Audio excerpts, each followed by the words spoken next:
Marie, how are you? I'm good, thanks, and you? Yeah, good. I need to apologise to you first because you had messaged me and I hadn't seen it for ages. And I was looking through this is the technophobe in me, I'm looking through TikTok and I'm like, oh, there's other messages there. And I went into this other bit. And then I looked at your page and probably like most other people that follow you was a bit like, oh, that's an interesting... So you have a company called MD Trauma. Yeah. You'll probably explain it better than me. What do you do? What is the role of the company?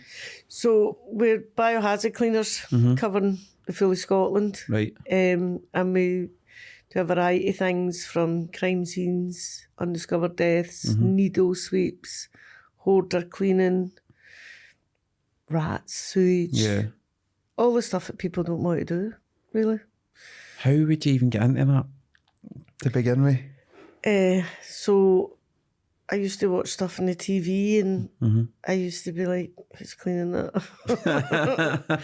I don't care who done it, who's cleaning that mud.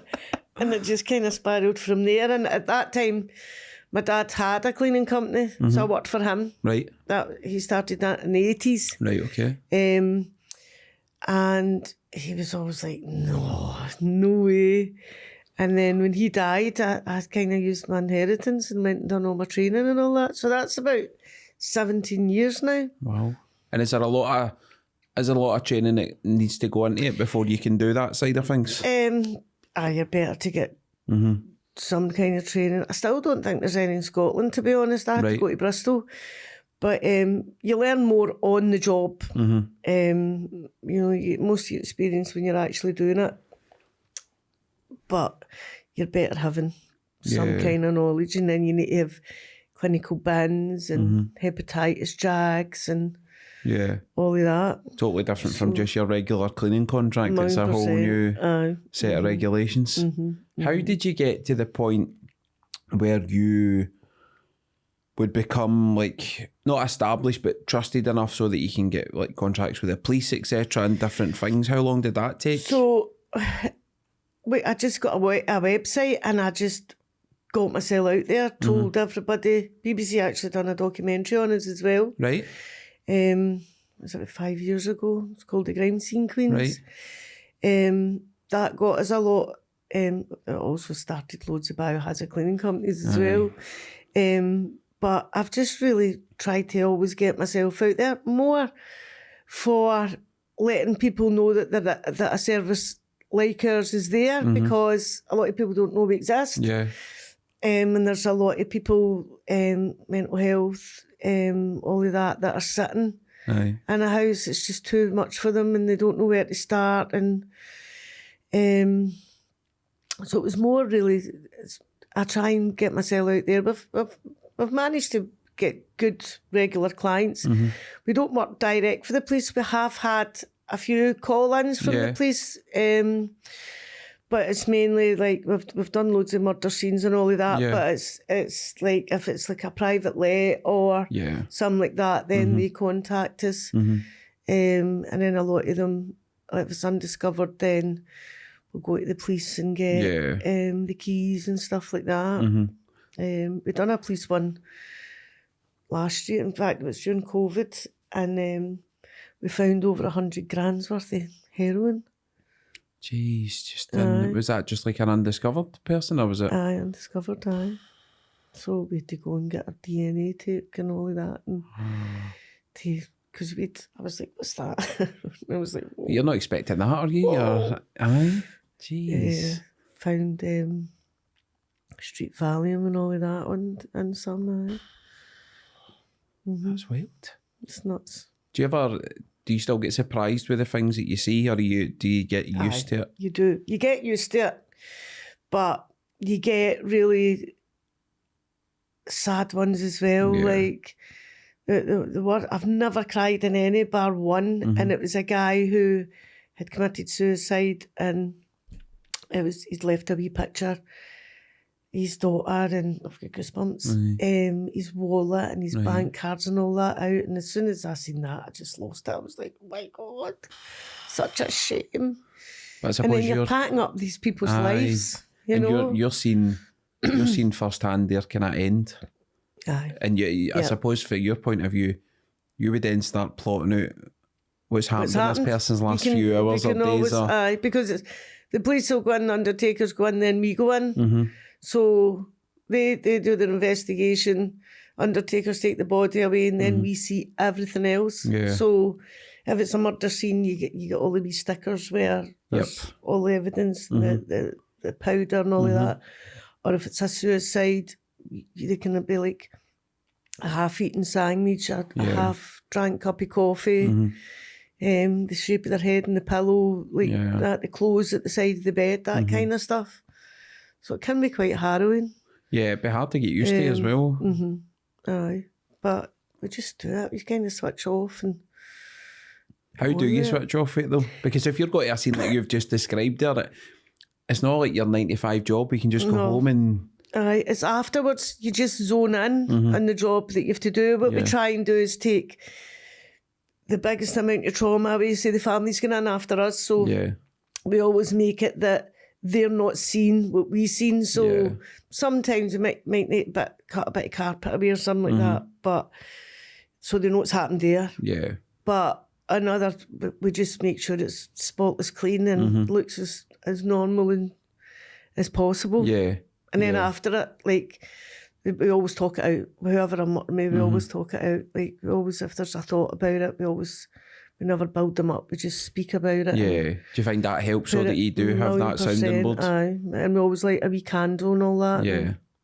Because I think if you didn't, if you just left and you had nobody to talk to after it, it would probably sit with you for weeks.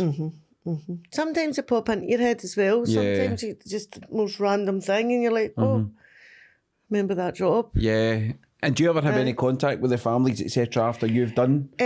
So I've had loads of like thank you cards and stuff like that. One woman, her son died, and she's seen the programme and she phoned up and said, I saw your programme, I'd seen, empathy and all of that, and I really want you to be the one cleaning up after my son. Which was nice. Yeah. It was hard. Yeah. Very hard. But and shows you trust you as well though after seeing that. Aye. And then as I say, you get people saying, so glad it was us and thanks very much, and they didn't know we existed and things like that. Yeah. You always get that. People, we're a service that is not needed until somebody needs us. Yeah, people don't really want to use, but... Exactly, so they don't even think until, God forbid, they come up against that circumstance, and then they're like, oh, what do we do? Yeah. How do you find you mentioned it at the start there, the ones that are like hoarders, because that's like a different thing altogether from... It's quite a psychological thing with people keeping that amount of stuff, but how do you find those ones? So I find the ones... I love doing the ones, we all love doing the ones, because these people are, and like, there's always a trigger of some kind of trauma from the past or something that's maybe just happened. Yeah. They don't just wake up one morning and say, I'm going to keep all my stuff and I'm going to be a hoarder. Yeah. Like, I think it escalates to they can't do it anymore, and then they'll reach out somehow, some way. We actually work in a partnership with a company that deals with mental health, and we do a lot of help, and the clients are brilliant. They've so much trauma in their life. It's so satisfying going in and helping them and seeing the difference on them from we go into. Yeah. And we just treat them like human beings, because they are. It's just they're having a wee struggle or whatever. And it must be a journey when you're in at the end and their house is back to normal. Amazing. And it's brilliant. They probably never thought they would get to that point. It's amazing. Some of them write poems, some of it's brilliant. It's fantastic. You drive away and you're like, oh, I love that. You're dead happy. So, and they can't thank you enough, honestly. And that's a good thing as well. It's brilliant. It is. It makes all, because it's hard graft. Yeah, can I imagine? It's hard graft. I can absolutely imagine. It's you can't just go in and say, right, well, this room's full, so I'm going to go and make bags and shovels and shovel it all into a bag and put it out. It's a long process. You've got to go through even bits of paper, bits of tissue, bits of, it can be as extreme as that you've got to check all of it. And then you've got to kind of build a rapport with them where you go, Right, well, how long have you had it? You're going to use it again? Yeah. Right, let's put it in a wee charity pile. So you kind of... Yeah, you're starting to make your notes. Aye. We make a plan. We have a wee consultation with them first, let them see that we're not there to judge them and we're there to help them. And we make a plan. We let them make the plan kind of thing. And then we just go for there. Amazing. Is there any, obviously you've done it for 17 years, is there any like really specific ones that stay in your mind throughout that time that just kind of sat with you? Most of them do, to be honest. Most of them do. I'm not really allowed to say details around it. We done an industrial accident and it was a wee 21-year-old guy and oh my God, it was horrendous. Yeah. That one really stays with me, that guy with the suicide, but all of them do. All of them really do. Even like the sewage ones. Yeah. They all do. Do you remember the first one you done after you'd been like trained? And... First one I done was so sad. It was down Tradeston kind of. Yep. And it was a abandoned warehouse. Right. And it was winter and the roof was covered in snow. Right. And the guy had been going to steal lead or whatever. Right. And there was a skylight. He'd obviously been going up the edge of the building, but there was a skylight on the edge. Yep. And he went right through it. And it was a really difficult one because he'd landed in the concrete and he'd bled out. A lot of blood. Yeah. But concrete's porous. Yeah. So the more we were cleaning it, the more it was just coming back up and back up. And that's what when I'm saying about experience. Yeah. That's when you learn how to deal with. Yeah. So we done that. We had to seal all the concrete to stop it coming up and to make it safe and all of that. That was sad just because it was the start of the year. Not that I'm saying it's okay to steal it in like that, but obviously it was that time of year and I'm thinking, I got a bit of guys and kids and... Yeah, you're starting to do you know piece what I mean? together. Like, so that was dead sad. And then we done one a couple of days later, I'll never forget this, in my schoolboy era. It was a undiscovered death and there was loads maggot carcass and all that, right? So we hoovered it up and we were there for hours and hours and hours and we never went back to the yard. Right. So we didn't open the hoovers, empty the hoovers or anything. Up for work the next morning out to the van and you couldn't even see the windscreen in the van. It was just full blue balls. Oh no. They'd all hatched through the night. So it's like, right, who's opening the door and who's running? Like, tie a bit of string around the door and open it and run. Man. So that was like a big schoolboy era. So that's horrendous, isn't it? That is. Did you ever get to any? Obviously, that's a massively challenging beginning for this. Have you ever had points where you've been like, man, I don't know if I can do this? No. Which is massive as well, because I imagine a lot of people would struggle in the industry. There's there's one I remember, it was a really, really bad bathroom. Right. Like you couldn't even see the bathroom. Right. Like you couldn't, it just looked like a room and it was floor to ceiling. And I remember getting down a wee bit and like finding more and more and more bad stuff. And I remember standing against the wall going, can I do this? Yeah. I questioned myself. Yeah. How am I actually doing this? And I'm like, right, okay, just got on with it. Because that woman was living in a car. So right, it was like, I just focused right on getting her back in. And then there was another woman who couldn't get into her toilet and was going to, it was just a wee square in the house that had an ironing board and airbrush just for and a stuff mirror. being everywhere, just... The whole house was floor to ceiling. And she was actually buying pillows.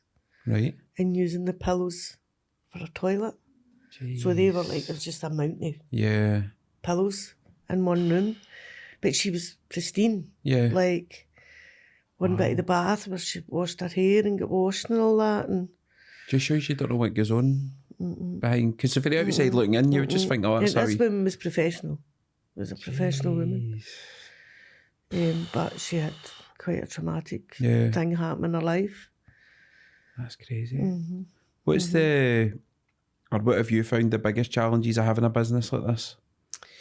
Biggest challenges of having it is I don't know. It's you can't keep the work consistent. Yeah. That's for sure. Because it is just when it's required. Yeah. But no, there's not any major challenges. The other side of the business, where it's the construction side and all of that, that's quite challenging. I done a job in Dundee one time, and it was a son, and the mother, she was well off, and she refused to pay the bill. So I was left with. What did she give a reason, or did she just? She's just like, it's not insured. It's not insurance. I'm not paying it. Wow. So I had all the disposal costs and all that to pay, and staff and all of that. Jeez. So I learned by that one. There was a couple that got us to do the job, and they just didn't have the money. Yeah. So that's happened a couple of times, but lesson learned. Like, we take at least the disposal costs up front, like the van costs and stuff like that. So you need to pay, and then at least it's only like the wages after pay. Do you know what I mean? In the clinical bin. But it's hard enough being in that situation, and then you're going in doing the job, and then you're not getting paid and for. it was a bad one. It wasn't like the guy had a burst ulcer, and the sink was just full with blood in the pan, and the blood all like trailing from the bed and then the full bed, and so it was a big disposal on it. Jeez, I take it you need to have a strong stomach then. Aye. That's the thing. I question myself how I do it as well. So see when you first go in, and obviously you've got the different smells, etc. Can you block them out, or do you just become used to the? You just get so used to it. You can go in and come out and sit in the car, and if I've got anybody in the car, they'll go, "Oh, I can smell that. It's bad." Yeah, but you don't even notice. As soon as you walk in that door, it just clings to you. It clings to everything. Yeah. And you can have it in your nose for days after. Yeah. Although you cope with it, but I can see me saying to my daughters, "That's thing. Can you smell that, Tessie?"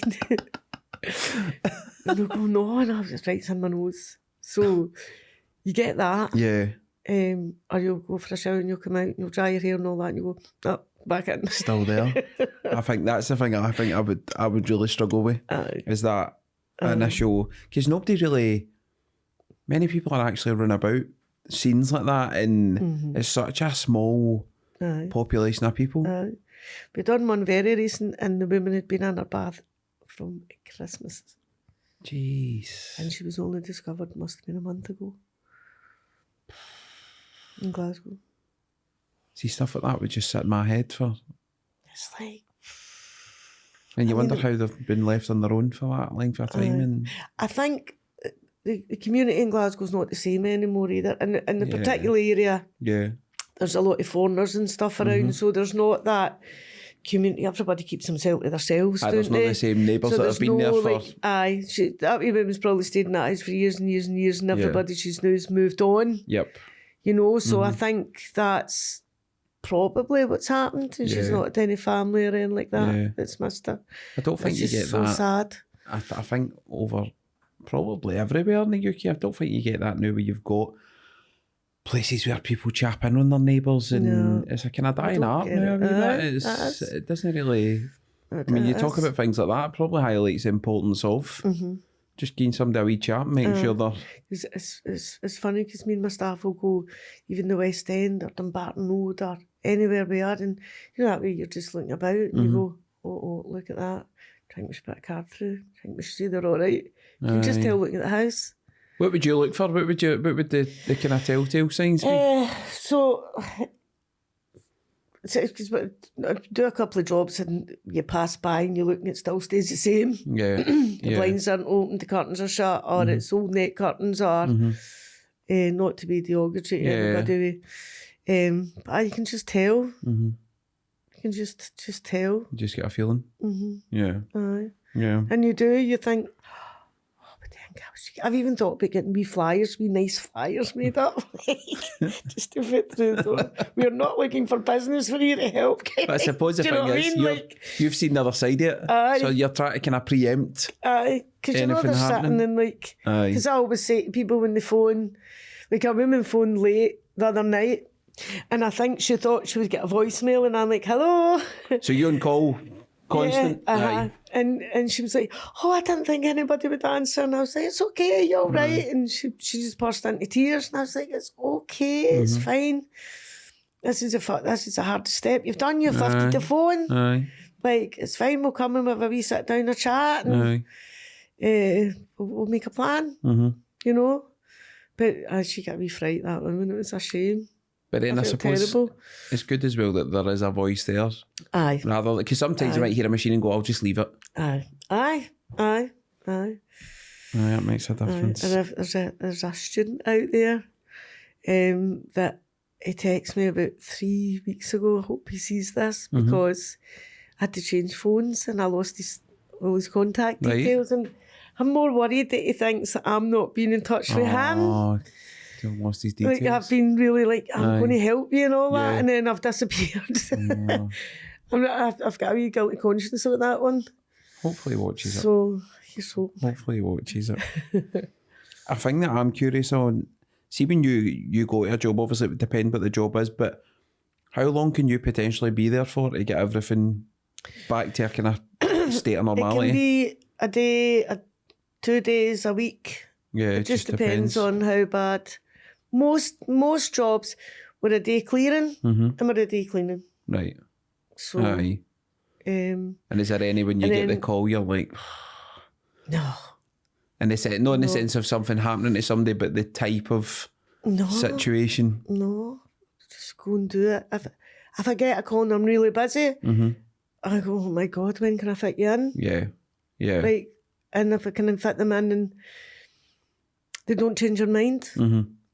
There's some that I'll go at the door and they'll not let me in, and I need to go like once a week or whatever before they trust me enough to let me in. Right, okay. You get that as well. Aye. So it's not just a simple turn up and do the job. It's, no, sometimes it's you can't just do that. Yeah. So you do really need to get to know the person to get them to trust you. Unlike ones at the houses and that, undiscovered deaths and like landlord ones and all of that, they're completely different. Yeah. And then we use a van service, right? So that we bag everything in the house. It's all ready for collection. The vans got to come. The guys fill the vans and drive off. Right. So we do it as discreet as we can. Like, we'll park the cars round the corner and that kind of stuff, so that we're not bringing... Yeah, it's not obvious what's happening. Aye, because that's a lot to do with that anxiety and stuff as well, that a lot of people know. And it's that perception thing, innit? It's... Aye. I totally get it. Obviously, you've got people that work with you. What kind of person do you need to be to work in this industry? What kind of qualities do you need to have? Compassion, for sure. Strong stomach. Yeah. Do people underestimate that? Like how difficult it is to do it? Yeah. So I've got a team at the minute, there's like 17 years or something like that. And some of them will say, can I come in a biohazard? And I'll say, no. Aye. You'll not be able to. Aye. Or other ones will say, right, okay, well, let's try. And then there's other ones that I've done. One of the guys recently, he's done quite a few. And on this particular one, it was shit in a bucket. Yeah. But it was in a bag. Right. And when they moved it... You can just imagine. He was like, spewing. Aye. But it was just because it was so unexpected. Aye. Like, sorry. That's all right. So you can do it. And Aye. Myself, is I can't stand, and it's the only thing is when I stand on the maggot carcass and they crack. That just gives me the heebie-jeebies. The noise. Right up me, the noise. I'm like, oh, I do it. I can put my hand on them. I can, you know, like, obviously I've got gloves on. But when I stand on them... It's funny it's just that wee thing, innit? From all the stuff that you'd be doing. Aye. And then I'm not so great in the toilets, but I can do the fridges. Right. So I suppose there's people that can do different... Aye. And then the girls can't do the fridges, but they can do the toilets. Yeah. So there's all different. We can all do the blood and that. We can all do the needles and... But aye. And is there a big, you said after the documentary there was a lot of people then started these companies.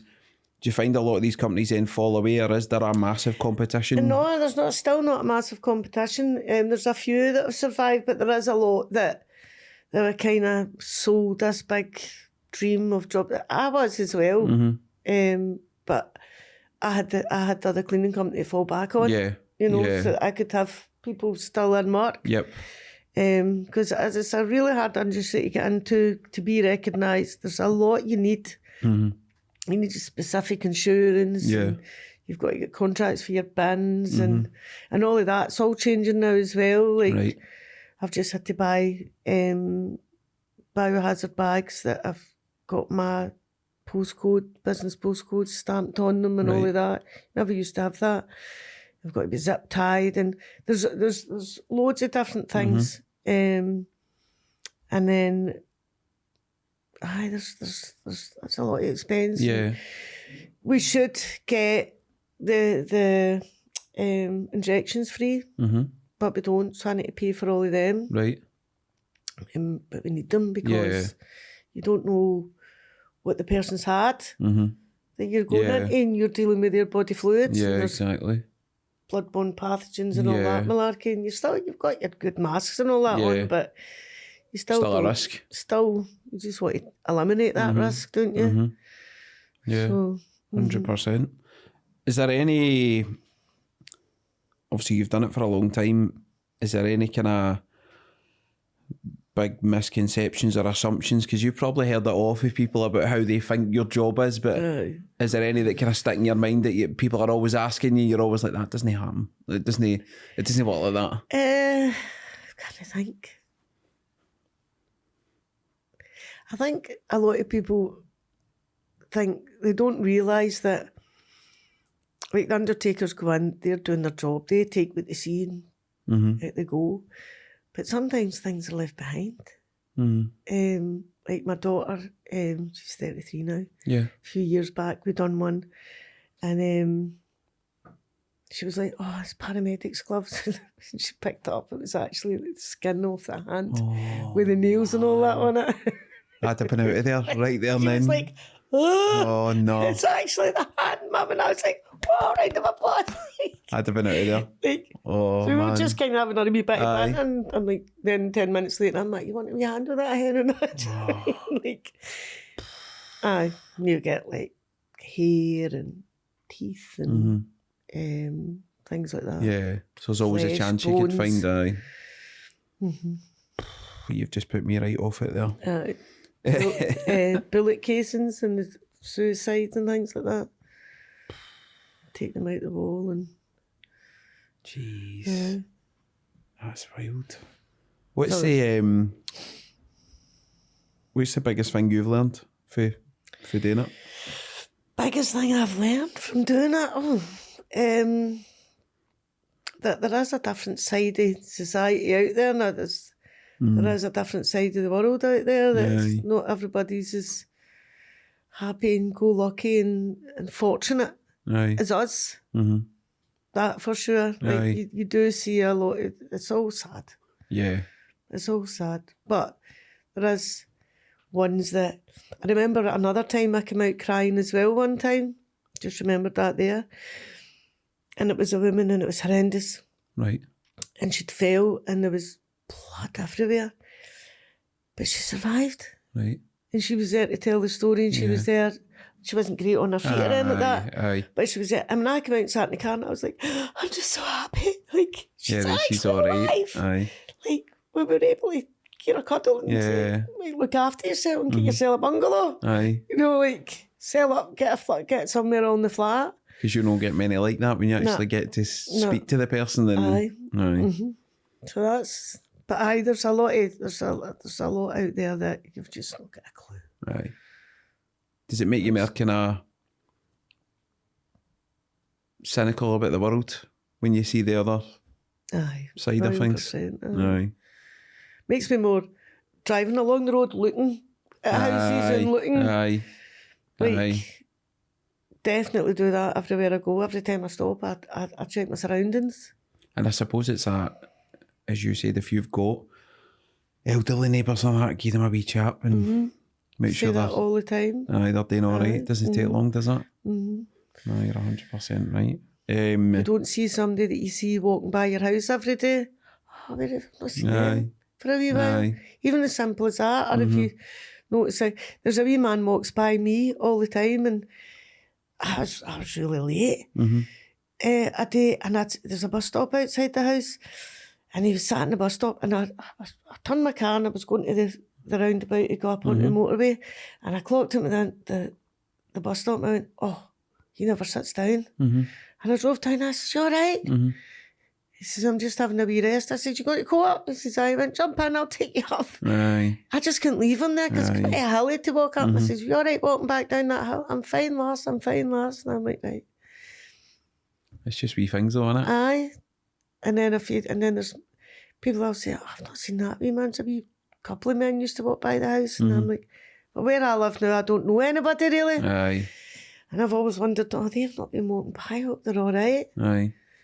It's that thing you described earlier though, when there's so many neighbourhoods now where people don't really know each other.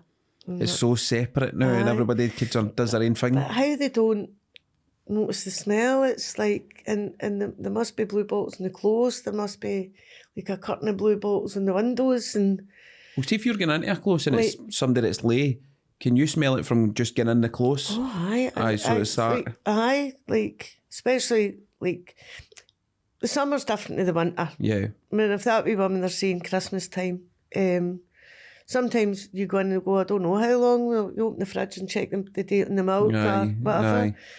But I mean, there must be telltale, there've got to be blue bottles. Aye. There's got to be blue bottles. People are just that oblivious to their own surroundings. Even in my own house for blue bottles, and I go, right, son, dead about. That's a telltale sign. Mate, I'm going to get pure paranoid every time I see a blue bottle. Oh, man. How's the blue bottle in here? Who's the food outlet? What's going on? Guaranteed I see one when I get home now. 100%. How do you deal with the emotional side of it? What do you do to switch off for work? Talk it out. I just have the chats. Talk it Be hard for you, but you're always on call. So it's hard to kind of... Sometimes I feel like the social worker, the cleaner, the pal, the boss. Sometimes that can be a bit... Yeah, I just need to talk myself round. Like sometimes I'll say to the kids, I need my bed. And then I just get up the next day and dust myself down and you're ready and to get go on it again. Goosebumps again. But you just need to. Because, you know, if it's not us doing it, then there might not be anybody there that can do it or do it the way we do it. Aye, exactly. You know? Would you, or if you had the chance, what would you change about the industry? But a lot of these people that are struggling get grants, for example. People recognise that they need help. Yeah. And they need help, like follow-ups after we've been, like, that we can go in and say they're all right. And they don't, because we do get reoffenders. Yeah. We do get, they can't cope. Yeah, it's hard to break the cycle. They just can't cope, so they go and fill their house again. Like, we do get that. Yeah. But they can phone me in 2 years' time and say, I need your help again. So they've suffered for 2 years. Yeah, without saying anything. And then sometimes as well that I feel, right, I've got a duty of care to this person, but I've also got a duty to care of children and all of that. And sometimes I feel I can't report. Yeah. I can't do that. I can't. Yeah. So then that's when I start saying, right, okay, let's get it to a stage and then we'll be back for it. Or we'll be back, like... Yeah, just to check. Aye. To try and get some kind of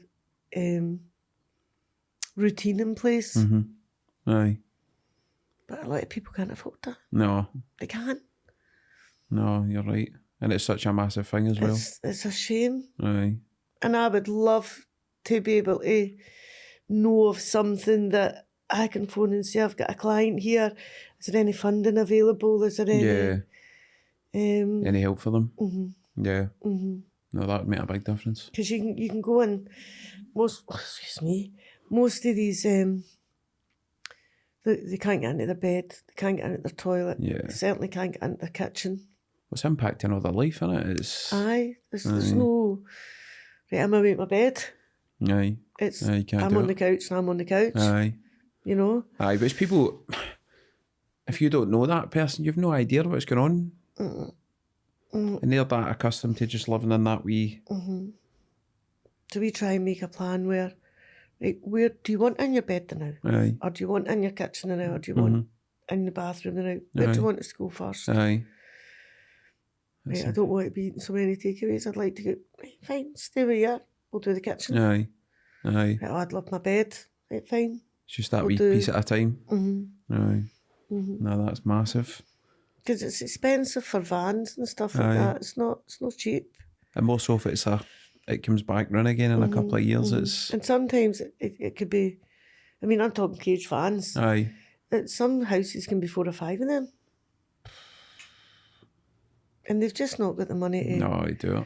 So you've got to do it in kind of stages that helps them. Yeah.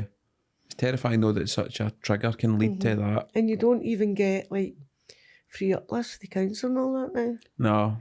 No, and you need to wait ages to and get... a lot of them don't want all the stuff outside their house either. No, and it's things like that you probably don't think about right away.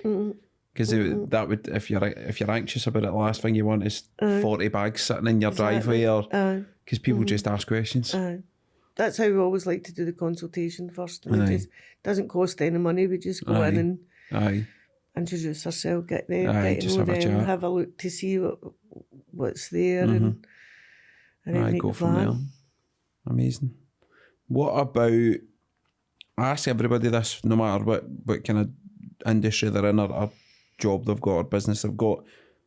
If you've got, might be somebody watching this, it's like, I would quite like to do a job like that, or I've got an interest in it. What advice would you give them based on you've been in this industry a long time? Advice I would give them is to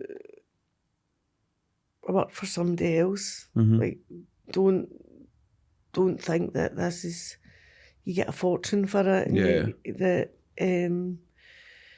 you could live off it. I mean, the clients I'm talking about, you can't really work with them any more than like 3-4 hours. Yeah. Because it's too much. Yeah. It's too overwhelming, and it's too... And you can't just think, oh, I've got a strong stomach and because there's a lot more to it than that. Yeah. A hell of a lot more to that. Yeah. And you've got to be mentally sound to be able to do it as well, so that it's not impacting your life. Yeah. Yes, there's a lot to think about.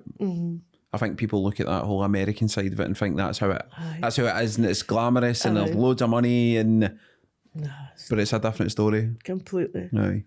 Completely. There's a guy in America that I followed him for years, like since when I was looking into it. And he was driving off in the sunset in his big yacht and all that, and I'm like, and then I was like, he's going to have came for money because there's no way. Yeah.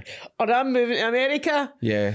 And the thing is as well though, people will look at it and be like, oh, it must be the same as America, but I think America's about 100 times the size of... Aye, of course. So it's a bigger... Of course, and there's more shootings, and there's more... Aye, it's just a totally different... There's more crime, and there's more... But it happens all over the world. I get a call... I've had a couple of jobs abroad, and it was a expat. Right. And their mother was in... I think it was Bella Medina or something like that. I can't remember. And this guy needed to get her kind of apartment done. I've also done like rich people's estates. Right. Where there's that much stuff, there's that much valuables, there's that much... The family can't cope with it, they don't know. Yeah.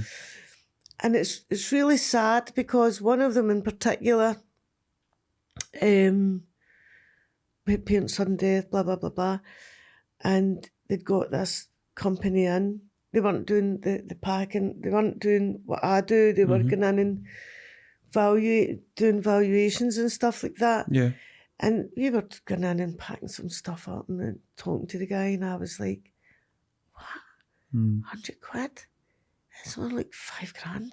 Like, and I was like, they're taking total advantage of you in your state of, you know, like, your lowest ebb, aren't you? And I was like, no. No, like, taking a picture and going on to Google and saying, right, look there, it's there. Like, and off the back of that, I've done a couple of estates where we document everything. So somebody's on the laptop documenting everything, and we can't get a value, we don't value it, but we document. We're not interested in the value stuff. Yeah. We're interested in the people getting what they should be getting. Yeah, you want to protect them. And then in 6 months' time, because these estates take a hell of a long time to get through, like it can take years and years and years. So it's more about getting the real valuable stuff away into like safe boxes and things like that.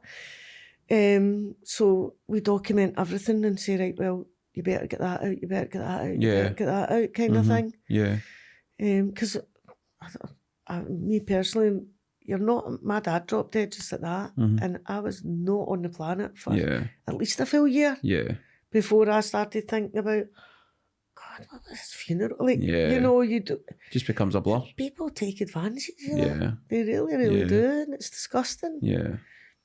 But a lot of people are just driven by greed in those situations. It's terrible. Just takes over. It just takes over. So there's a lot of that as well, and then there's a lot of like, if it's like a suicide or whatever, it's horrible dealing with the family. It's horrible. It's so many horrible for questions. me. And then you ask questions and you think, do I want to answer that honestly, or do I want to sugarcoat that a wee bit? Do you get people that ask you about the actual how you found the person and what's there or what's that? A lot of them as well. They'll say I don't want to come in. Yeah. And I'll say, right, okay, give me a rough idea of where the mobile or things like that, or if there's any paperwork they need or anything like that. And I'll go in, I'll evaluate the job, and then I'll have a quick look. And it's funny because I can zone in and everything without looking at the rest of the place and get everything that they need. And then come out. Or some of them, I can say, right, let me go and have a look. And if that room's okay, I'll close the door. And if there's no bad smell or anything like that, then you can go in and I'll just kind of stand like waiting, get what you want and out you go kind of thing. But most of them don't want to come in. Most of them, I go in and get what they need. They don't want that. Mobiles, iPads, they don't want like that memory, do they? They don't want that as their last vision of something. This has been brilliant, Marie. Do you know, it's good because I think people, it's another thing, it's another industry where people probably, hopefully will never have to use it. Yes. But it's good to know that you're there and what you do and the things that go on. And even, do you know what? See if somebody watches this and goes, I'm going to chap in on my neighbour. Aye, that's be amazing. Because once again, job done. Do you know what I mean? It's I think it's just one of the things that people need to know about and know the after effects that sometimes happen with people that are left on their own and different things. And even like refugees and stuff like that, like they can come into the country and neighbours will see them and then not see them. And then I get the call that I have to go and clean up. So it doesn't even actually really need to be somebody that you've known and seen for a long time. Somebody that you've noticed, oh, that flat's been took. Oh, that's a young laddie, or because we've had that before too. It's just keep a wee eye on it. It's just aye. Thank you so much. Been brilliant. Thank you. Thanks a lot. Brilliant.